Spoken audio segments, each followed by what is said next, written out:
Yeah, make it my own. Wait a second, hold on one second. Hello? Oh, FBI? Yeah, I, yeah, I already read the 48 Laws of Power. Wait, you're gonna come and arrest me? And I can't bring the book to prison? Ha, just kidding guys. But seriously, this book is extremely powerful and you're gonna wanna watch this YouTube video all the way through so you can apply these amazing lessons and principles so you can start dominating life. Even some dictators have referenced this book. And people will read this book, think that Machiavelli was too soft. But here's the thing, I've read the whole book, all 480 pages, so you don't have to sacrifice your soul for the entire weekend. And in the next 4 minutes, I'm gonna give you the complete psychopath's guide to power and tell you which laws actually make sense. So what's the book about? The 48 Laws of Power teaches you how to gain power, keep power, control power, and make sure you never lose power. It's filled with historical examples from Napoleon and Cleopatra and how they rose to power, kept that power, and became dominant within their society.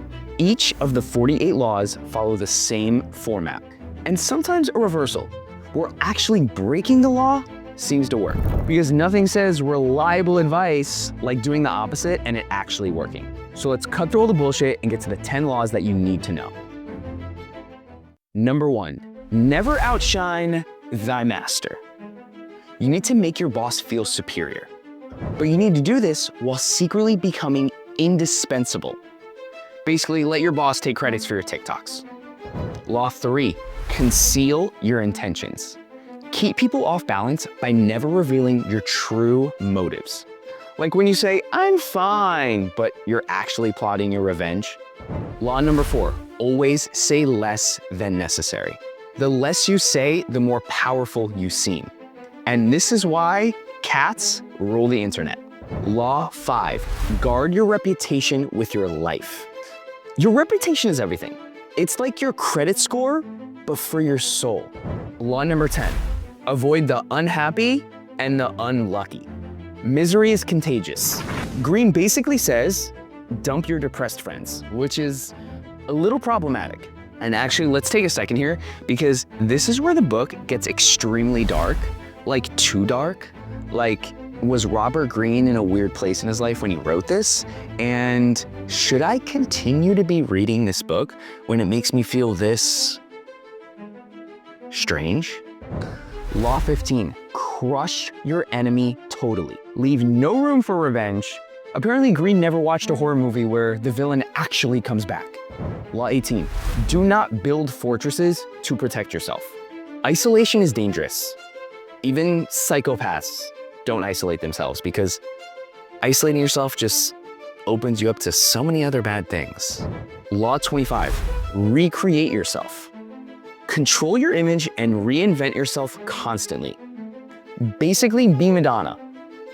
Law 32, play to people's fantasies. People prefer fantasy over reality, and that's why Instagram filters exist. Law 10, assume formlessness. Be adaptable and predictable, malleable. Strength is in flexibility, not in girth. You know, you need to be like water. You gotta be able to move around and things, like that one friend who's scared all the time, but actually still goes skydiving. All right, so here's the truth. The book is amazing, but it's morally bankrupt. It's like watching a documentary about con artists. It's entertaining, occasionally insightful, but you probably shouldn't base it on reality, and you definitely shouldn't replicate it. But that being said, there are some pretty good takeaways from this book. And I think the most important one is being aware that power dynamics actually exist. And as someone in sales, having the power in the conversation when trying to manipulate and get someone to buy my service is something that I need to be more aware of, and this book definitely helped me do that. Also, controlling what you choose to reveal about yourself is extremely important too. We don't want to just put all of our dirty laundry out there, and we don't want to over-inform if we don't have to. Sometimes keeping some stuff to ourselves and holding our cards tight to our chest is actually extremely beneficial and powerful. Another one is reputation is more important than we'd like to admit. And you need to guard your reputation with everything you have, because at the end of the day, that's what people are gonna say about you, and you want them to say good things so other people will wanna work with you and be on your team. And also, adaptability is crucial, because everything changes from the stock market to what you're doing today to your boss's attitude. And if you're able to adapt to diversity, adversity, crazy things in your life, you will be more of a person who has more control over your life. So should you read this book? Well, if you're fascinated by psychology and you have a ton of time on your hands to get through 480 pages like I did, then sure, read the book. But I would say there are other books that are better to help you accomplish more in life by understanding psychology, being aware of power, and ultimately just being able to make moves.